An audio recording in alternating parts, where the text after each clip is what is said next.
রফিকুল ইসলাম মাদানী ছোট্ট একটা ছেলে, তরুণ আলোচক, সাহসী আলোচক, ঠিক কিনা বলেন? তার কিছু কথা আপনার কাছে, আমার কাছেও কিছু কিছু অতিরঞ্জন মনে হয়, কিন্তু মেজরিটি কথা, বেশিরভাগ কথা আমার কাছে হক মনে হয়, ঠিক কিনা বলেন?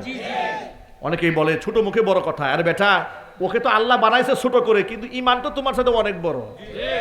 ওর দেহ ছোট হলে কি হবে? তুমি ছোট ছোট বলে যাকে তুচ্ছ করো, নিজের একটু আয়নায় দেখো। ও বাতিলের বিরুদ্ধে যা বলতে পেরেছে সারা এই মাত্র 5 বছরে, তুমি 50 বছরও তা বলতে সাহস পাও না। সুতরাং এমন ব্যক্তির সমালোচনা অন্ততপক্ষে তোমার মতো লোকের মুখে মানে না। চিল্লাবো, ঠিক কিনা বলেন? এই লোকটাকে ধরে নিয়ে করলা কি তোমরা? রিমান্ডে নিয়ে জামা কাপড় খুলছে, জামা কাপড় খুলে প্যান্ট শার্ট পরাইছে, প্যান্ট শার্ট পরিয়ে হাতের মধ্যে সিগারেট দিয়ে ছবি তুলছে, মানুষের সামনে প্রচার করবে এটা খারাপ মানুষ। অমাকারু ওমাকারাল্লাহ ওয়াল্লাহু খায়রুল মাকিরিন। যারা এই চক্রান্ত করেছে, আল্লাহ পাক এদেরকে জুতা পিটা করেছে, ঠিক কিনা বলেন? কিন্তু যাকে অপমান করা হয়েছে, মানুষের সামনে লাঞ্ছিত করার চেষ্টা করা হয়েছে, আজকে সেই রফিকুল ইসলাম মাদানী কোথাও মাহফিলে যাচ্ছে, উপচে পড়া মানুষের ভিড়, বয়ান শুরুক আর না শুরুক, এক নগর পিচ্চি হুজুরটাকে দেখে আসে। সুবহানাল্লাহ বলবেন না?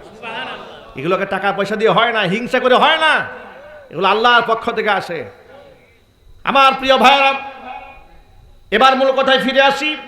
এইভাবে তারা দেশ থেকে ইসলাম মিটিয়ে দেওয়ার জন্য চেষ্টা করেছিল। শিক্ষা সিলেবাসের মধ্যে কুফরি সিলেবাস ঢুকিয়ে দিয়েছিল, বেহায়াপনা, অশ্লীলতা, নির্লজ্জতা সব ঢুকিয়ে দিয়েছিল। এগুলার পথে আমি বাধা হয়ে দাঁড়িয়েছিলাম। আমার মতো অসংখ্য আলেমরা বয়ানের মঞ্চে বসে এই সমস্ত বিষয় নিয়ে তারা বাধা দিতেন। এটাই ছিল আমাদের জেলখানার যাওয়ার মূল কারণ। কিন্তু আপনারা এবার বলেন, এই সমস্ত মাদ্রাসাকে তারা জঙ্গিবাদের আখড়া বলতো, জঙ্গি তৈরির কারখানা বলতো না? একটু জোরে বলেন। বলে নাই? কিন্তু মাদ্রাসা থেকে জীবনে কোনোদিন মারণাস্ত্র পাওয়া গেছে, পিস্তল পাওয়া গেছে? আর যেই সমস্ত সোনার ছেলেদেরকে তারা নিয়ে গর্ব করত, ওই সমস্ত সোনার ছেলেদের হল থেকে তাদের পতনের পরে এত সুন্দর সুন্দর তাহাজ্জুদ গুজারিদের অস্ত্র পাওয়া গেছে। কথা বলেন, ঠিক কিনা বলেন? এক একটা হল থেকে কি পরিমাণ রাম স্টিক, কত কিছু পাওয়া গেল। এগুলা দিয়া তারা টর্চাল সেল তৈরি করে মানুষের উপর নির্যাতন নিষ্পেষণ চালিয়েছিল। আমি আমার ভাইদেরকে বলছি, ভাইরা আমার, আল্লাহ পাক স্বাধীনতা দান করেছেন, স্বাধীনভাবে বাংলাদেশের ইসলামের প্রচার হবে ইনশাআল্লাহ। নিজের সন্তানদেরকেও আমরা কাপুরুষ বেঈমান বানাতে চাই না, আমরা একজন সাচ্চা ইমানদার তৈরি করতে চাই ইনশাআল্লাহ। বলেন, সন্তান যদি কোরআনে কারিমের ধারক হয়, বাহক হয়, সম্মান আপনি পাবেন দুনিয়াতে, সম্মান পাবেন আখিরাতে। কি সম্মান হবেন শোনেন। এই দুনিয়াতে দেখবেন ছোট্ট ছেলে হাফেজ হয়েছে, মানুষ তার নাম ধরা বাদ দিয়া তাকে হাফেজ সাহেব বলতে শুরু করে দেয়, বলে না? যদি বলুন, বলে না? ছোট্ট ছেলেকে কি বলে? হাফেজ সাহেব বলে। দেখেন, নাম বলা বাদ দিয়ে দিয়েছে, হাফেজ সাহেব হয়ে গেছে। সুবহানাল্লাহ, কি সম্মান! আমি আলহামদুলিল্লাহ অনেক ছোটবেলায় হাফেজ হয়েছি, 11 বছর বয়সে। তো বিভিন্ন মসজিদে গেলে হাফেজ সাহেব বলে বলে লোকেরা টেনে সামনের কাতারে দাঁড় করাই দিত, হাফেজ সাহেব আসছে। এই একটা সম্মান একমাত্র কোরআনের কারণে আল্লাহ পাক দান করেছিলেন। সুবহানাল্লাহ বলেন। কোরআন হচ্ছে সম্মানের প্রতীক।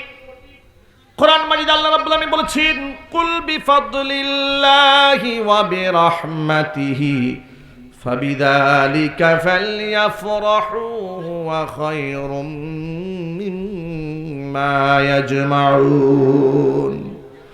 নবীজি আপনি বলেন, তারা যেন দুইটা জিনিস নিয়ে খুশি হয়ে যায়। একটা জিনিসের নাম হচ্ছে কোরআন, একটা জিনিসের নাম ইসলাম। কোরআন নিয়ে মানুষ যেন খুশি হয়ে যায়। হুয়া খায়রুম মিম্মা ইয়াজমাউন। এই পৃথিবীতে তারা বৈশ্বিক যে সমস্ত সম্পদকে তারা জমা করে, সকল সম্পদের চাইতে কোরআন হচ্ছে শ্রেষ্ঠ সম্পদ। জোরে কোন সুবহানাল্লাহ। আল্লাহর নবী সাল্লাল্লাহু আলাইহি ওয়াসাল্লাম বলেছেন, আল কুরআনু গিনান লা ফাকর বাদা। কোরআন এমন একটা ধন, এমন এক ধনাঢ্য সম্পদ, এই কোরআন যার সিনার মধ্যে হাসিল হয়ে যায়, লা ফাকরা বাদাহু, ওই ব্যক্তির জীবনে আর কোনো দারিদ্রতাই থাকে না। যার কোরআন আছে সে পৃথিবীর শ্রেষ্ঠ ধনী। আল্লাহু আকবার বলেন। দুনিয়াতে কোরআনওয়ালার সম্মান আছে। আল্লাহর হাবিবের একজন বিখ্যাত সাহাবী, তার নাম উবাই ইবনে কাব রাদিয়াল্লাহু তাআলা আনহু। ইন্নাহু কানা কাতিবাল ওহী, তিনি ওহী লেখক সাহাবী ছিলেন, যিনি ওহী লিখে রাখতেন। আল্লাহ নবী সাল্লাল্লাহু আলাইহি ওয়াসাল্লাম একদিন উবাই ইবনে কাবকে ডেকে বলছেন, উবাই আমারনি আযজা ওয়া জাল্লা আন আকরা আলাইকা লাম ইয়াকুনিল্লাযীনা কাফারু মিন আহলিল কিতাব। ও উবাই, আল্লাহ আমাকে নির্দেশ প্রদান করেছেন আমি যেন তোমাকে সূরা বাইয়িনা তেলাওয়াত করে শোনাই। উবাই ইবনে কাব বড় অবাক হয়ে গেলেন। তিনি বলেন, ইয়া রাসূলুল্লাহ, আওয়াজ সাম্মানি, আল্লাহ যে আমাকে আপনাকে নির্দেশ দিয়েছে কোরআন শোনাবার জন্য, আওয়াজ সাম্মানি ইয়া রাসূলুল্লাহ, আল্লাহ কি তার কুদরতি জবানে আমার নামটা উচ্চারণ করেছে নাকি? তিনি বলেন, বালা, হ্যাঁ নিশ্চয়ই আল্লাহ তোমার নাম ধরে তোমাকে কোরআন শোনাতে বলেছে। আল্লাহু আকবার বলেন। এই সম্মান উবাই ইবনে কাব কেন পেয়েছিলেন জানেন? ইন্নাহু কানা মুআল্লিমাল কোরআন। উবাই ইবনে কাব কোরআনে কারিমের শিক্ষক ছিলেন। সুবহানাল্লাহ। নবীজি সাল্লাল্লাহু আলাইহি ওয়াসাল্লামের ইন্তেকালের পরে উবাই ইবনে কাব রাদিয়াল্লাহু তাআলা আনহু মসজিদে নববীতে খতমে তারাবির নামাজের ইমামতি করতেন। সুবহানাল্লাহ। সুতরাং প্রিয় ভাইরা, কোরআনে কারিমের বিরাট সম্মান আছে। সুতরাং আজকে বৈষম্য বিরোধী ছাত্র আন্দোলনের গণ অভ্যুত্থানের এই ফসল, এই স্বাধীনতা অর্জনের পরে আগামীর বাংলাদেশ যদি কোরআনে কারিমের বাংলাদেশ বানাতে হয়, এটা চিৎকার চেঁচামেচি করে হবে না। নিজের ঘর থেকে কোরআনের এক একটা করে সৈনিক তৈরি করতে হবে, ঠিক কিনা?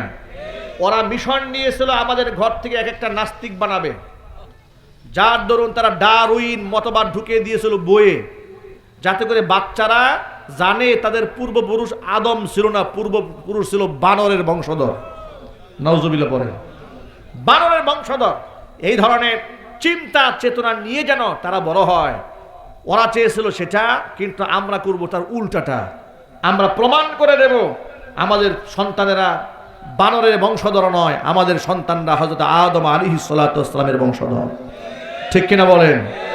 আমরা আমাদের সন্তানদেরকে, আগামী প্রজন্মকে যদি কোরআনের কারিমের তালিম দিতে পারি ইনশাআল্লাহ, তাহলে আমাদের এক একটা ঘর থেকে কোরআনে কারিমের এক একটা পাহলওয়ান তৈরি হবে, এক একটা সৈনিক তৈরি হবে, এক একটা খুঁটি তৈরি হবে, যে খুঁটির উপর দ্বীন ও ইসলাম এই বাংলার জমিনে কায়েম হয়ে যাবে ইনশাআল্লাহ। আমরা কি আমাদের সন্তানদেরকে মাদ্রাসায় পড়িয়ে জগৎ বিখ্যাত হাফেজ কোরআন, আলেমে দ্বীন, দাঈ ইলাল্লাহ ওমর ইবনুল খাত্তাব রাদিয়াল্লাহু তাআলা আনহুর মতো বলিষ্ঠ কণ্ঠের অধিকারী ব্যক্তি তৈরি করতে পারবো না ইনশাআল্লাহ? চেষ্টাকে আসি কারা কারা হাত দেখি, কারা কারা চেষ্টা করবেন? মাশাআল্লাহ, আল্লাহ তুমি কবুল করে নাও। জোরে কোন আমিন। আল্লাহ রাব্বুল আলামিন যেন আপনাদের সামনে এতক্ষণ পর্যন্ত যে খুতবাতে যে কথাগুলো বলেছি, সবার আগে আল্লাহ তাআলা আমাকে, এরপরে আমার ভাইদেরকে, এরপরে আমার মা বোনদেরকে আমল করার তৌফিক দান করেন। সকলে জোরে বলুন আমিন। একটি রুমাল যাচ্ছে আপনাদের কাছে, মেহেরবানি করে আপনারা বাচ্চাদেরকে ফিরিয়ে দেবেন না, যেহেতু মাদ্রাসার প্রোগ্রাম। আপনাদের সকলের সর্বদিক থেকে সহযোগিতা